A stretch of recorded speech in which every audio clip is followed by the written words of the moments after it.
It seems to me I am trying to tell you a dream, making a vain attempt because no relation of a dream can convey the dream sensation, that cummingly of absurdity, surprise, and bewilderment, in a tremor of struggling revolt, that notion of being captured by the incredible, which is the very essence of dreams. No, it is impossible.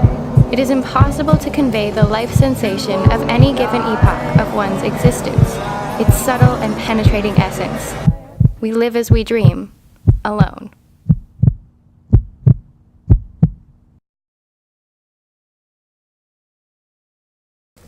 We live as we dream, alone.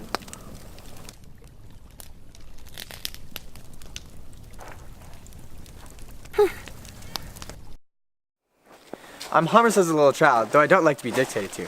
Am I the manager or am I not? I was forced to send Kurtz there. The climate may deal with this issue for you. Is he alone up there? Yes. His assistant sent a note down the river to me saying, "Clear that poor devil out, and don't send any more men of the sort.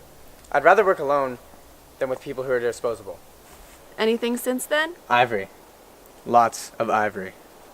The word ivory would ring in the air for a while, and on we went into the silence. An invasion, an infliction.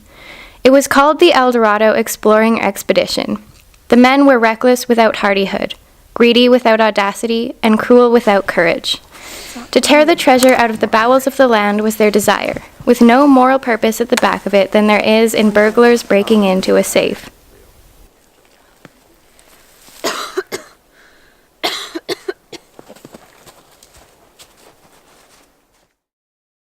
That hair seems pestilential. What does that mean? It's meant to be widespread and troublesome. They get killed, right? I hate these adventures. They just seem so hollow. Exactly. It's like they're trying to fill their hearts with golds and riches. They'll never be satisfied. It's awful. You're right, Gabriella. El Dorado doesn't exist.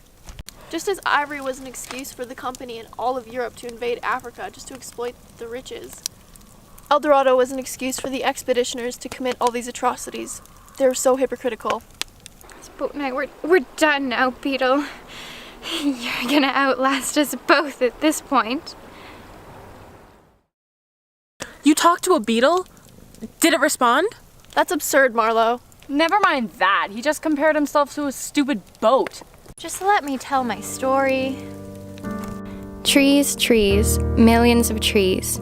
Massive, immense, running up high, and at their foot, hugging the bank against the stream, crept the little begrimed steamboat, like a sluggish beetle crawling on the floor of a lofty portico. It made you feel very small, very lost, and yet it was not altogether depressing in that feeling. After all, if you were small, the grimy beetle crawled on. We both crawl towards something. You towards food, shelter, wherever your little mind takes you to keep that small, grubby body alive. But me, I crawl towards Kurtz, exclusively. Gabriella. Marlo was wandering a pestiferous forest. He was probably ill and unwell. It was most likely a delusion. What does that mean? To be harboring disease, or to be annoying in a different context. You were so sick. You saw yourself not only as a broken, decrepit boat, but a little beetle. I suppose so. It's okay, Marlo. Sometimes I mistake you for a dirty little beetle, too. Do you guys smell that? Ugh, it smells awful. It's nothing compared to the smell of rotting hippo meat. Fine fellows, cannibals, in their place. They were men one could work with, and I am grateful to them. And after all, they did not eat each other before my face.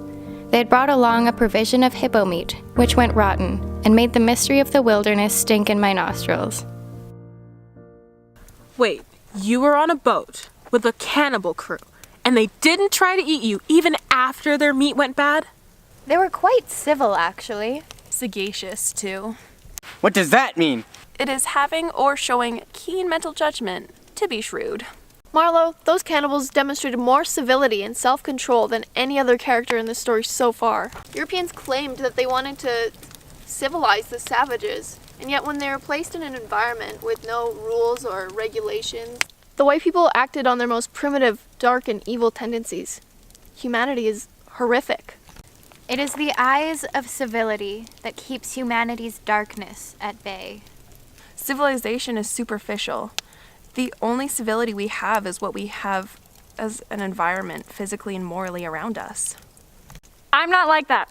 I'm perfectly civilized, unlike everybody else in Marlowe's story. Okay then, answer this.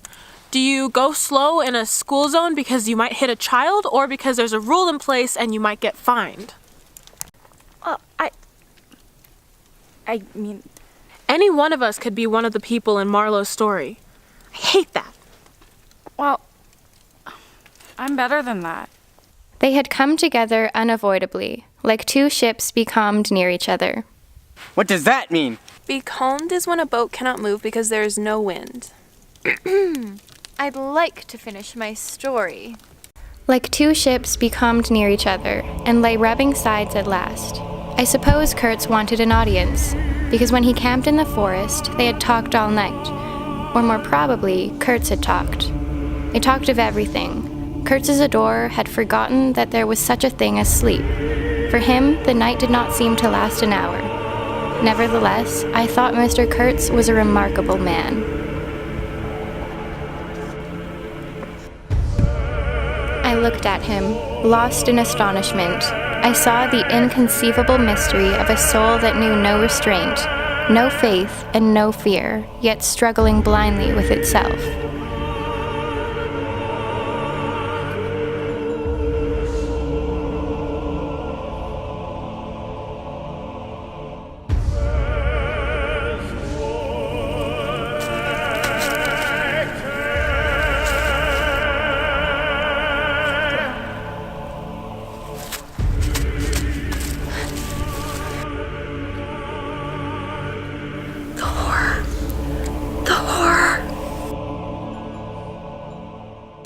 Sometimes I ask myself if I had ever really seen him, if it was really possible to meet such a phenomenon.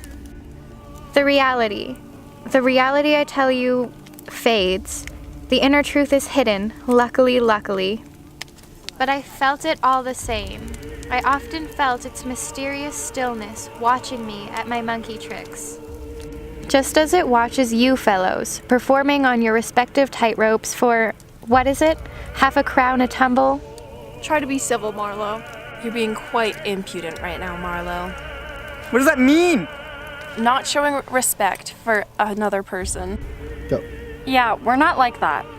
So, you and Kurtz, huh? You seemed pretty interested in him. Were you in love, Marlowe? Now and then I would give some thought to Kurtz, but I wasn't that interested in him, no. He became the driving factor for you as you traversed the harrowing jungle, but you weren't that interested in him? Okay, Marlowe, sounds fake. Marlowe, this story sucks, okay? Why can't we tell stories about kittens and dogs? This is important, Hal.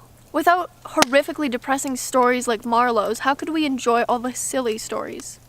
Kurtz was corrupted by Africa, right? I mean, he couldn't have been that evil of a person. The wilderness had found him out early and taken him on a terrible vengeance for the fantastic invasion. I think it had whispered to him things about himself which he did not know, things of which he had no conception till he took counsel with the great solitude. And the whisper had proved irresistibly fascinating. It echoed loudly within him because he was hollow at the core. He was an impenetrable darkness. That's so dark, man. Kurtz was a maniac, but he had Europeans and Africans worshipping him. How is that even possible? Wasn't he in trouble for being so vile?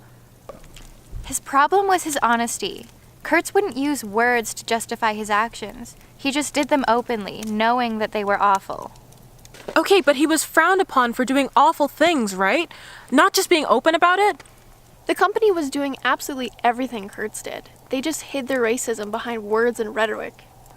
Marlowe was forced to choose two sides. He was torn between the insidious evil of the company and the honest truth of Kurtz's evil.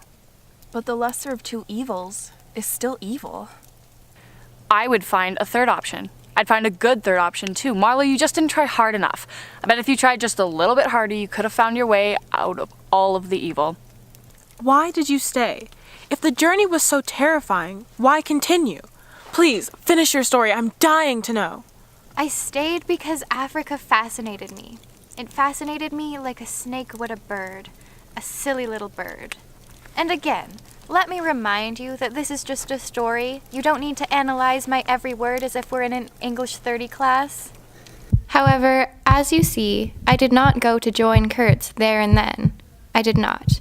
I remained to dream the nightmare out to the end and show my loyalty to Kurtz once more. Destiny, my destiny. A rolling wave of plants, piled up, crested, ready to topple over the creek, to sweep every little man of us out of this little existence, and it moved not. The earth struck me as something great and invincible, like evil or truth, waiting patiently for the passing away of this fantastic invasion. I was charmed, irrevocably so. You met Africa? He was sick, Hal. It was a delusion. Or a symbol. It felt like a dream. You claim this whole thing is so dreamlike. How can we even trust you? Don't forget Marlowe's blatant racism. He's a skewed perspective. We're only hearing his side of the story. We can't trust him. It was an interesting story, though. I mean, Marlo was charmed by the snake of Africa. It was as if Africa was alive. She welcomed the adventurers, the traders, the thieves, and the emissionaries of light, and with the boundlessness of her land, their hearts darkened. You have land as a character in your story, Marlo. It's unrealistic and unreliable. I appreciate the creativity. It's super thoughtful. You clearly viewed Africa as dark.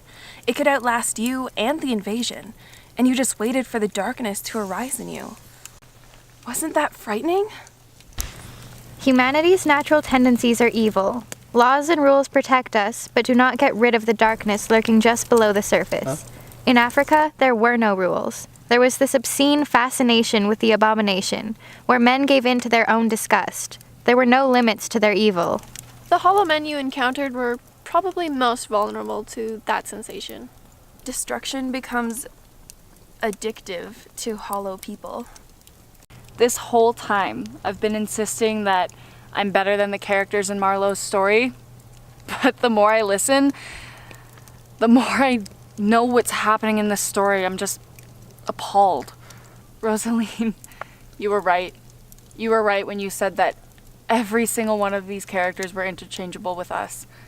Given the circumstances, any one of us could fall into the darkness that's inside of us. Cut off from the comprehension of the surroundings, I glided past like a phantom, wandering and secretly appalled, as a sane man would before an enthusiastic outbreak in a madhouse. I penetrated deeper and deeper into the heart of darkness. It was quiet there.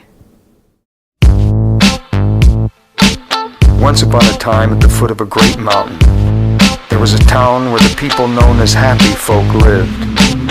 In time, the strange folk found their way into the higher reaches of the mountain, and it was there that they found the caves of unimaginable sincerity and beauty. By chance, they stumbled upon the place where all good souls come to rest.